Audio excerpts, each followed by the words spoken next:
Hi, I'm rickdior, and today we're going to talk about triplets. This will be the first part of a multi-part series on playing triplets to develop technique with your hands, playing them as well around the drum set.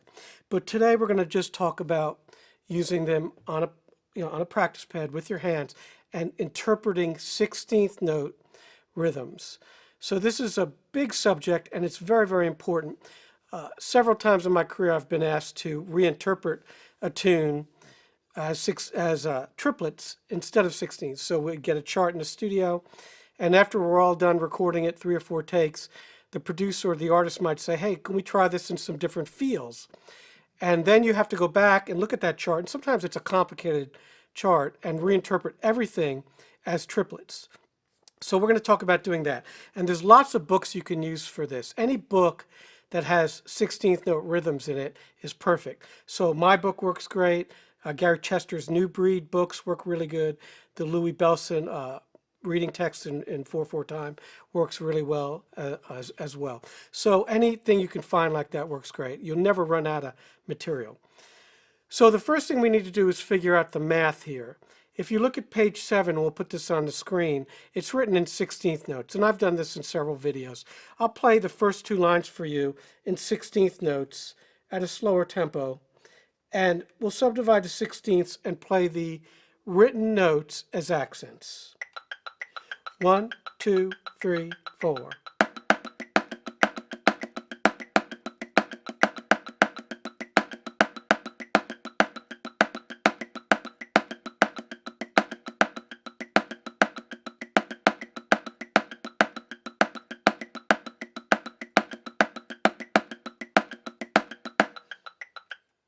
Okay, so that's just playing the accents inside that 16th note alternating pattern. Now, when you do that as triplets, what happens is you have to figure out a little bit of math here, or you can feel it, which is a way to do it as well. And I've had students do it both ways. If they can't feel it, they have to figure out the math. So if you think of triplets as groups of 6, so in other words, each group of 3 16th notes, put those together, it equals a grouping of 6 notes. And you'll see this here on the screen. So these notes, each beat, each quarter note, gets 6 of them. That means there's 24 16th note triplets in a bar 4/4. Each 8th note that's written will get 3 16ths. So we put that triplet on the subdivision.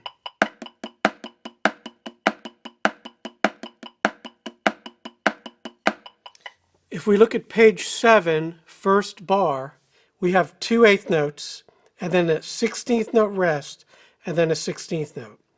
Each one of those 8th notes is going to equal 3 triplets.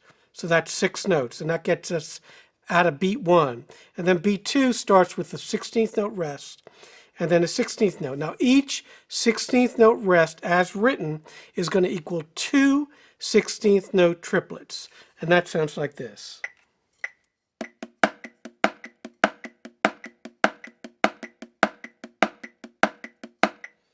So you see I'm playing 2 16th note triplets as the rest, and then I'm playing the note that's written as the accent. The next beat, beat 3, you'll play on beat 1 and then beat 6 of the triplet, because the 16th note is the last note, and that sounds like this.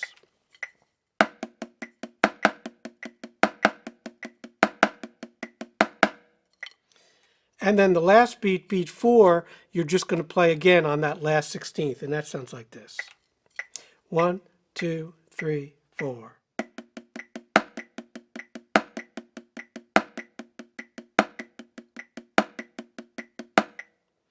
And if we put that whole bar together and do it multiple times, it sounds like this.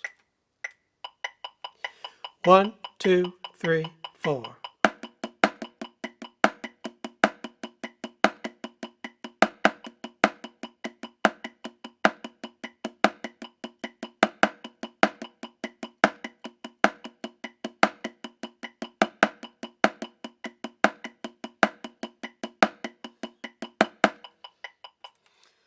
So you can gather from this the math, and it works the same for everything, for the whole thing. So let's just play several lines of page 7 for you so you can get the feel. And we'll do it at quarter note equals 110.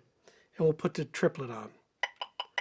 1, 2, 1, 2, 3, 4.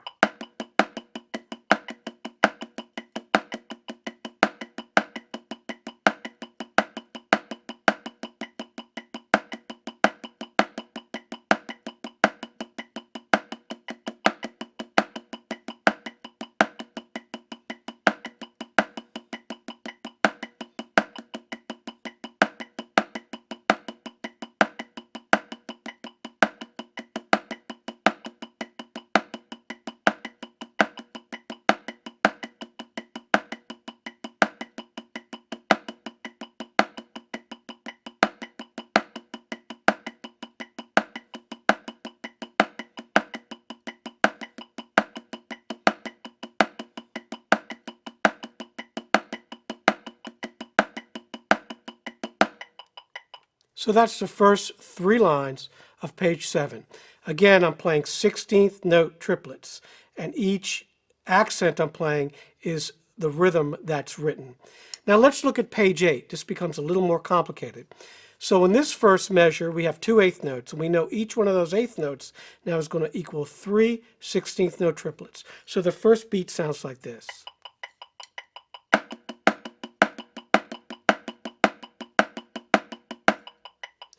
Now the next beat, beat 2, we have a 16th note rest, and we know that's going to equal 2 16th note triplets. All right, and then we have a 16th note and an 8th note. So that sounds like this. 1, 2, 3, 4.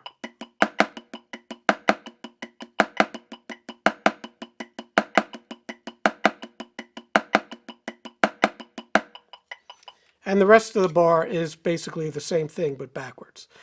Now, bar 2 is where we get a little bit tricky. So whenever you have 2 16th notes together, you're going to play a 16th note triplet in between those. So the first beat's going to sound like this. 1, 2, 3, 4.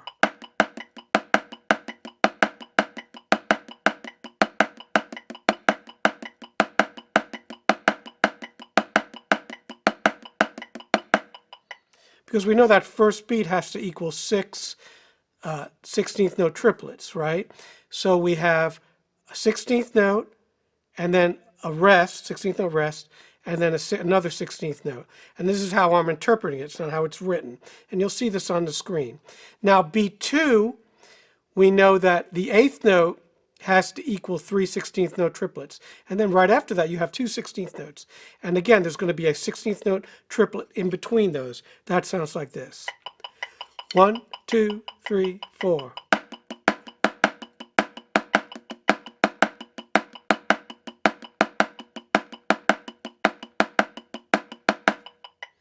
All right, and the rest of the bar is similar to page 7. So let's play that bar for you, bar 2 of page 8, over and over again. 1, 2, 3, 4.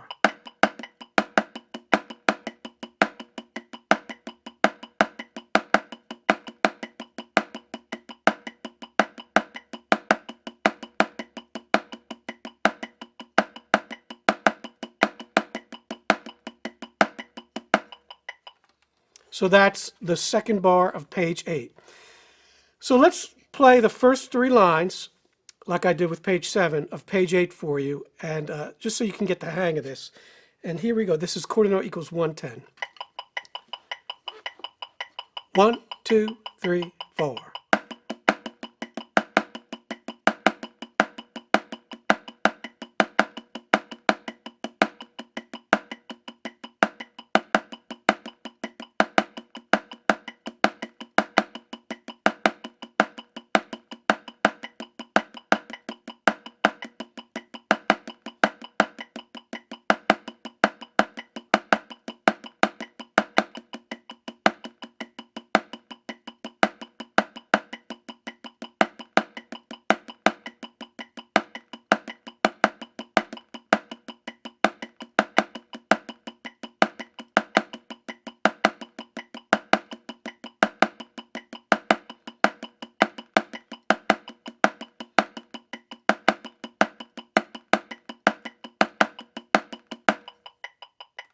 The next thing logically would be to play the whole page through, both pages of pages 7 and 8. And you want to do it at a slower tempo like this. But eventually you can keep creeping up the tempo. And a good tempo to do these at is about 160, which is fast. That's your goal. So in other words, page 7, some of that would sound like this. 1, 2, 3, 4.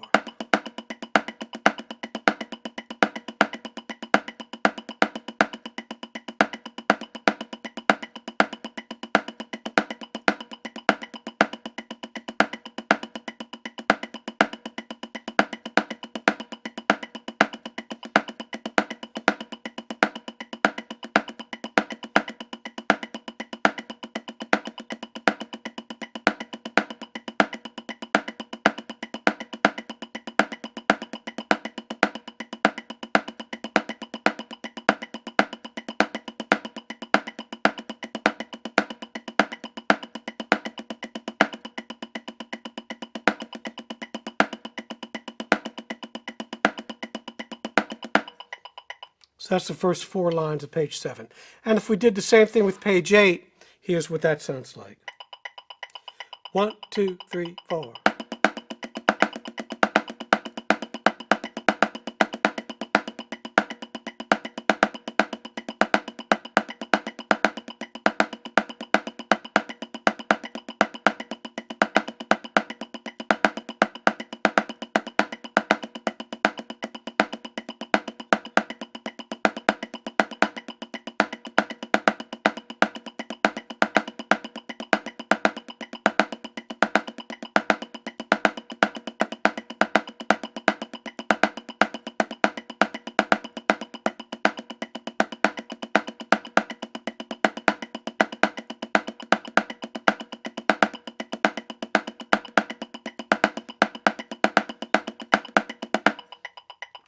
So you can certainly do these faster. 200 is a good tempo to do these, so I'll do a little bit of page 7 and then page 8. 1, 2, 3, 4.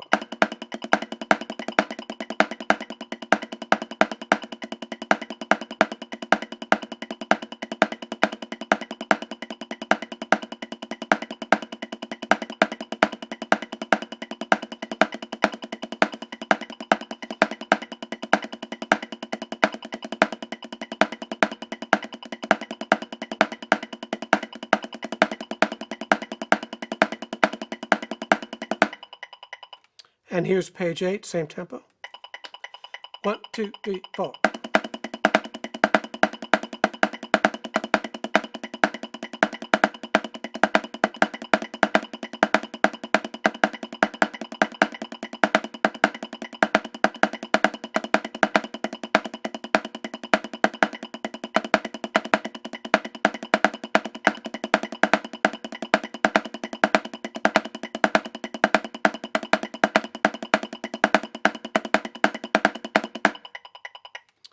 So again, really, really good for your technique. Don't play too hard and, medium tempo, and keep your sticks low like I'm doing. The next step would be to add diddles to this, as I've done in my other videos with the 16th. So again, slow it down to maybe 110, good starting tempo, and then put it on triplets.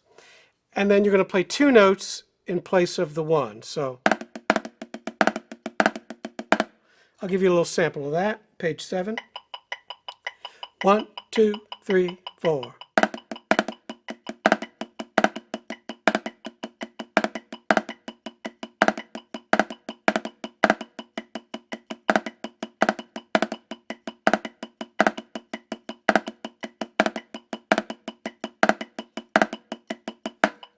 So that's the first line. And if we go faster, it sounds pretty cool. Let's say 150. 1, 2, 3, 4.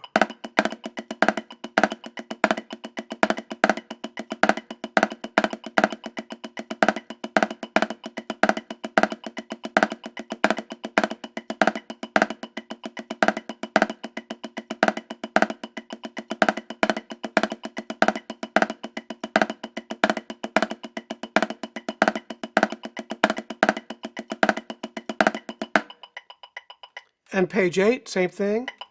1, 2, 3, 4.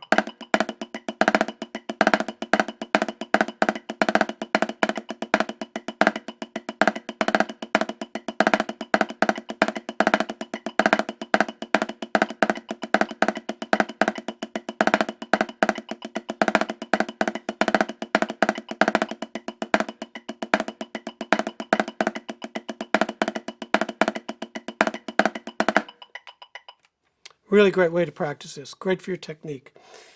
So those are two ways to work on this. Of course, you can do it with flams.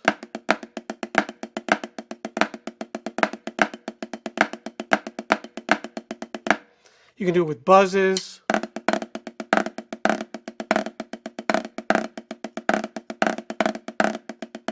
Really, your imagination's the limit here.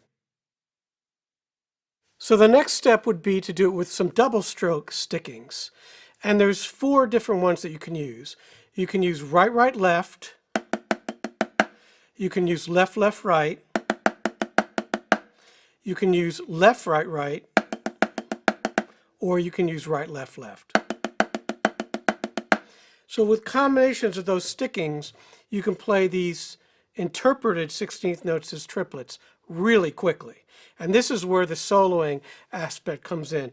Now, when I did that Joe Morello Master Studies 2 video, you saw some of these types of things where you could play really fast, the triplet studies. You might want to refer to that video. But basically, it's just combinations of these 4 stickings, and you're using this stuff as accents. So that was sort of 2 pages of stuff. This would be multiple pages of these kinds of things. Now, 140 is a good starting tempo for these. And again, you can do a check pattern if you want, like this.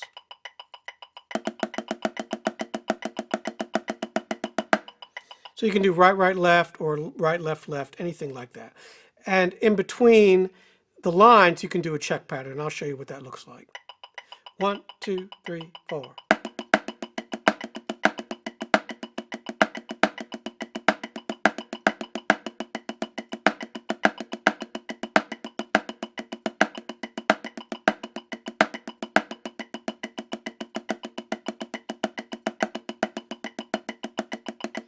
And here's line 2.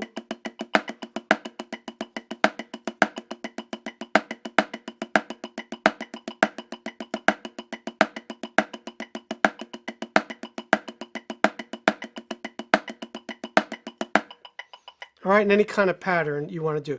Now, this is improvised. So when I say any kind of pattern you want to do, anything using those 4 stickings, once again, right, right, left, or left, left, right, or left, right, right, or right, left, right, left. Now, these can go blazingly fast. So if we put it on, I don't know, 220, here we go. 1, 2, 3, 4.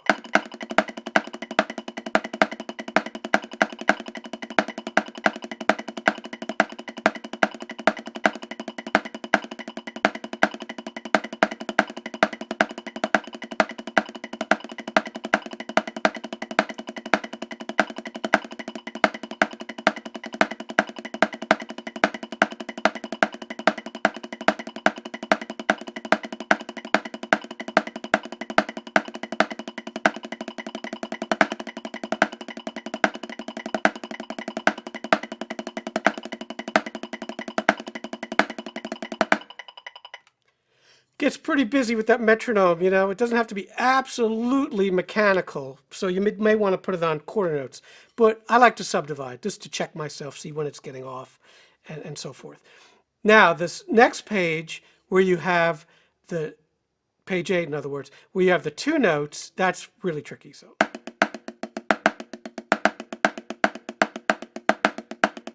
that's going to need to be a combination of singles and doubles to get those in there. Because when you have the 2/16ths together, like we said earlier, there's really no way to double that. So you go nice and slow and start this one, you know, maybe about 130, and navigate through each bar. That's what I recommend.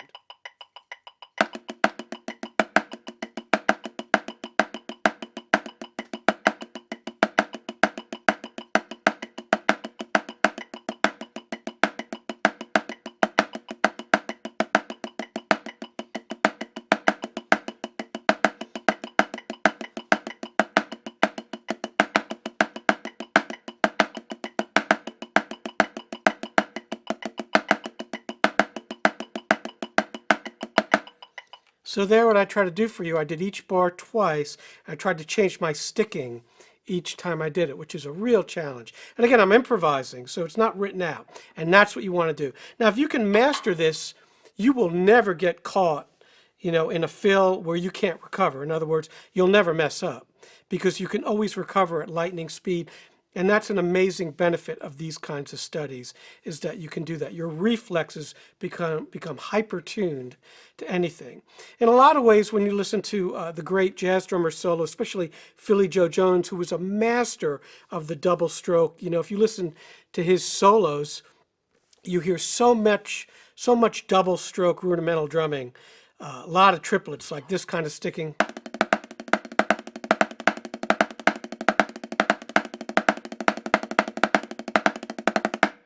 Those kinds of things. He didn't do that many singles. He did some, but those guys like Max Roach did a lot. Art Blakey did a lot of single strokes. But Philly Joe was a double stroke master. So if you study his solos, you'll see that. And that helps so much if you're playing that kind of jazz drumming. The classic language or vocabulary of jazz drumming lies in this kind of triplet thing.